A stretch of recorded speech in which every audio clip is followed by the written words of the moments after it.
Hey guys, in this video, I'm going to show you how to turn off Temu notifications on your Android phone. So you want to go ahead and open up your settings on your Android phone and you want to scroll down to where you'll find apps. Now, once you open up apps, you want to look for Temu, right?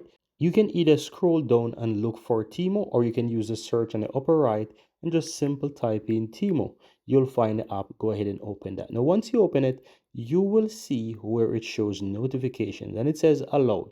Right now, this notification that is currently turned on is what making you constantly receive all different type of notifications on Timo, right? So if you want to just turn off all notifications, just simple toggle that off and you'll be able to turn off Timo. Of course, if you want to receive some notifications, there is a way to actually go in the app and find those. And if you'd like to learn how to do that in future videos, go ahead and hit that subscribe button and check out the playlist towards the end of this video as well, where you can learn a lot more about how to use Timo.